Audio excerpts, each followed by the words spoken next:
lovely people. Today I'm going to chat you through some of the Arty books on my TBR.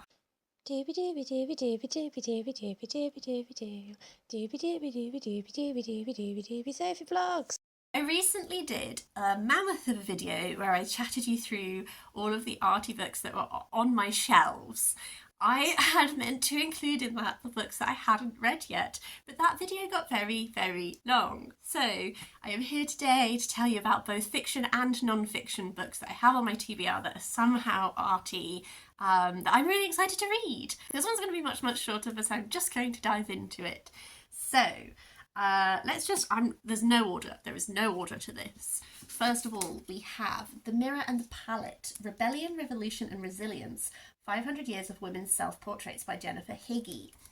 I have been seeing for a while quite a few different books that are exploring specifically women's self-portraits. I think there is something really interesting to explore around how women paint themselves, interact with their ideas of themselves, particularly when you go into like a historical context. Particularly, you know, there's that quote from like John Berger, isn't there, where it's like men painted a picture of a beautiful naked woman and put a mirror in her hand and called her vanity. That's not a direct quote, but you know the gist of what I'm saying. So I think that this interaction with the way that women paint themselves and view themselves is going to be really interesting to explore. This is just the one that I happened to find in a secondhand bookshop, so it's where I'm going to start. But I do think that there's been quite a few lately that seem interesting. It can't be an arty video from me without some pre-Raphaelite, can it? I think it's just two. Yes, no, it's three. The three pre-Raphaelite books I haven't read yet that I own are How We Might Live, At Home with Jane and William Morris by Suzanne Fagence Cooper. I find William Morris really fascinating because that man dabbled across so many different types of art and was just great at them all. What a guy.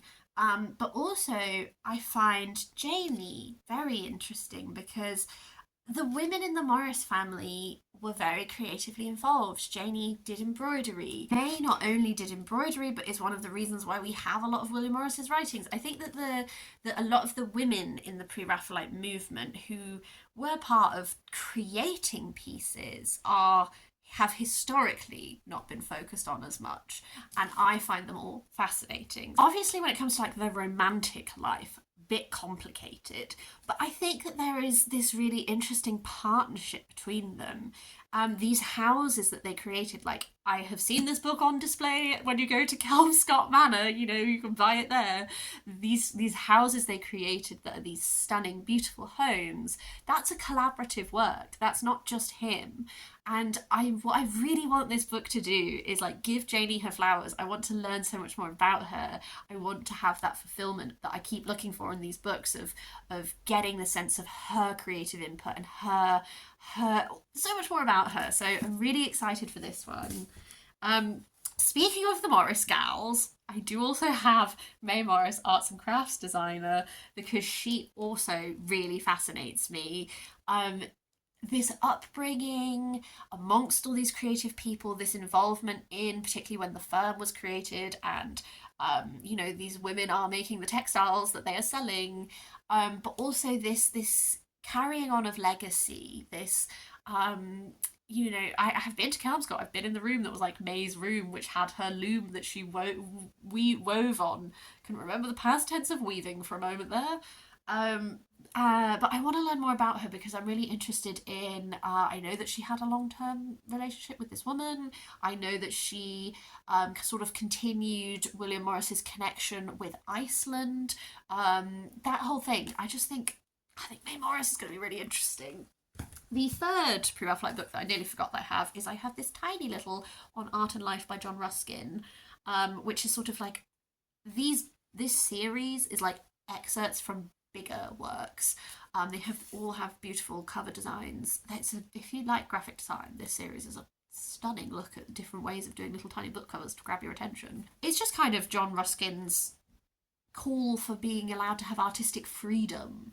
I don't know if I like Ruskin as a person, but I've never read any of his writings, so I felt like I needed to. Moving on, I have this lovely big floppy biography of Frida Kahlo, which is by Hayden Herrera. I meant to read this over the summer because I really wanted to sink. I got this many pages in. I really want to read this. I think this biography was utilised a lot when they made the film of Frida Kahlo's life. Either way, Frida Kahlo is an artist, you know, she's so immensely famous. Licensing world is full of her product. And I think there's like, she's become very commercialised since her death in a way that I don't always feel 100% comfortable with. And I'm really interested in like stripping all of that away and just actually getting to know the artist herself. Because I think that the visual of her is very well known, but I'm like, I wouldn't say I know that much about the influence on her work, the types of things that she was engaging with her work. So I really want to know her better.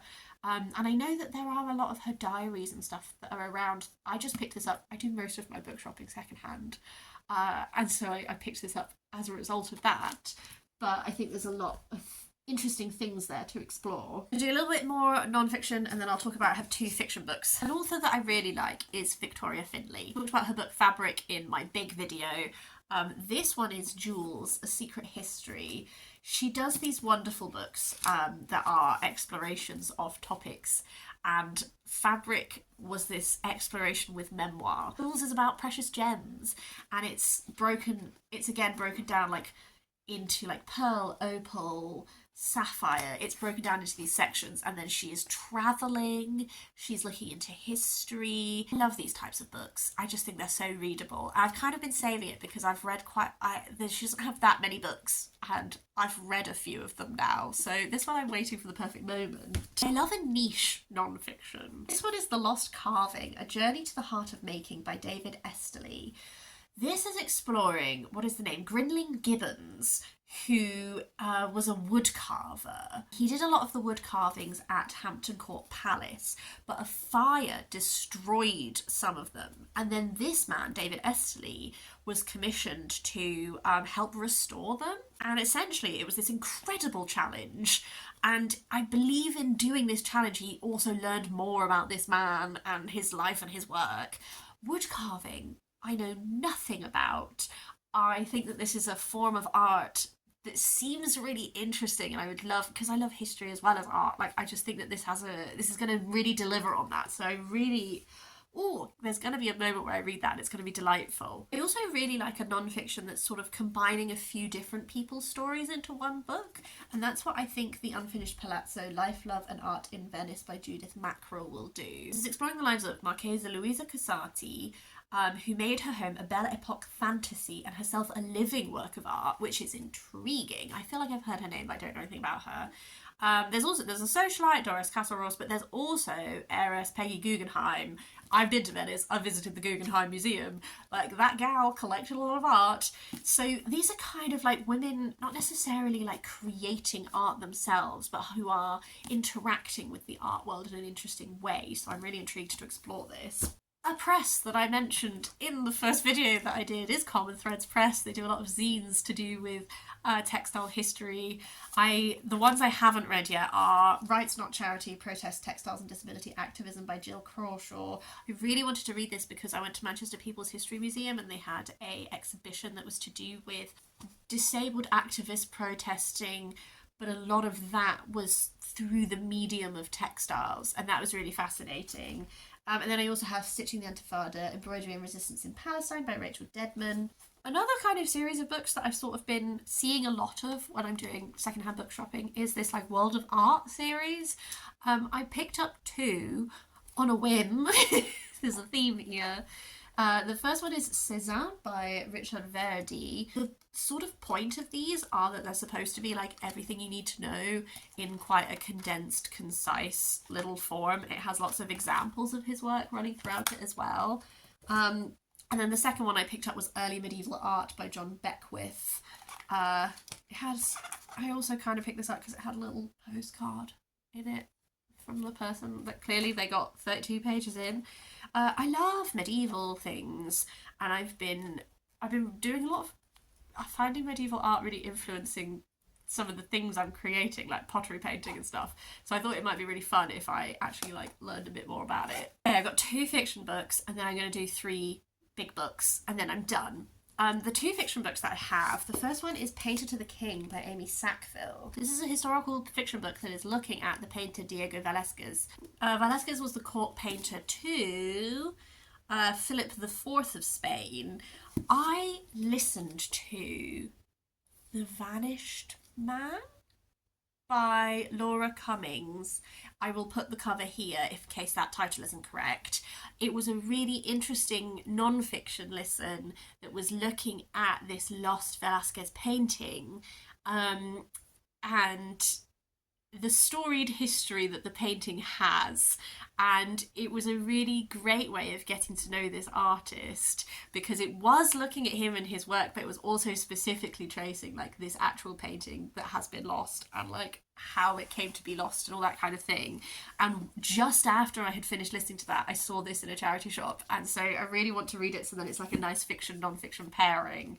And then the other one I have is An Artist of the Floating World by Kazuo Ishiguro. I've been loving reading Ishiguro at the moment. I think that he interacts with genre in a really fascinating way. I don't know how much this one is necessarily to do with art engaging in it, but it is set just after the end of the Second World War, and we're following this Japanese artist as he's sort of like going about his life, quite quiet, but then reflecting on some stuff that happened before and during the war. So I've kind of included it because I hope that it has a little thread of art in it. I don't know how much that will be present in the story. And then my final three are my three big ones. The first of them is Arthur Rackham, A Life with Illustration by James Hamilton. If you are interested in like fairy tales, I'm sure you already know Arthur Rackham's work. It's really got this like haunting and yet like really, look at this, like, oh, so fabulous, so fabulous. I know nothing about Arthur Rackham's life, but I do love his work, so I'm very looking forward to getting to know him better. This one is more of just a picture book, to be honest with you. This is Toulouse-Lautrec by Renata Negri. I've already read a small book about Toulouse-Lautrec. I got this one, and I gave it away because I didn't need to keep it. I got this one because it does have a little bit of biographical information about him, but it actually just has like really big reproductions of his work, and I was tantalised. I wanted to just get to know a little bit more his actual art. And then finally, this one is stunning. This is Art Nouveau Masterworks by Rosalind Ormiston and Michael Robinson. Posters, illustration and fine art from the glamorous Fin de Cycle. Such a stunning physical book, isn't it just? If I take the dust jacket off, it's got the same on the on here as well. Beautiful, beautiful. I love Art Nouveau. I feel that I know certain artists quite well, but I think that there is a lot of artists who are maybe not such of the big guns, who I would really love to get to know better. And I really want to explore more, not just the paintings. One of the things I love about Art Nouveau when I went to the Musée d'Orsay in Paris was you have those rooms, don't you, that are like recreated rooms using Art Nouveau like furniture and stuff, and I just think they're gorgeous. And I want to know a bit more of those types of creators, because I don't really know much about like people who were making tables and chairs and all that kind of stuff, so I really want to learn more. Those are all the Arty books that are on my TBR. By the time this goes live, I might actually have read some of them, who knows. But art is definitely something I've loved my whole life, and I think you can tell if you're subscribed to my channel that I have been really enjoying engaging with it in a literary sense a lot more lately, over just like the last couple of years. I would, as I said, love to hear any recommendations you have. I said it at the end of my other video, I said, let me know your favourite artists, let me know any non-fiction or fiction book recommendations. So gorgeous and fascinating. So yeah, I'd love to hear from you. Otherwise, I hope that you're having a really nice day, and I will see you next time for something different.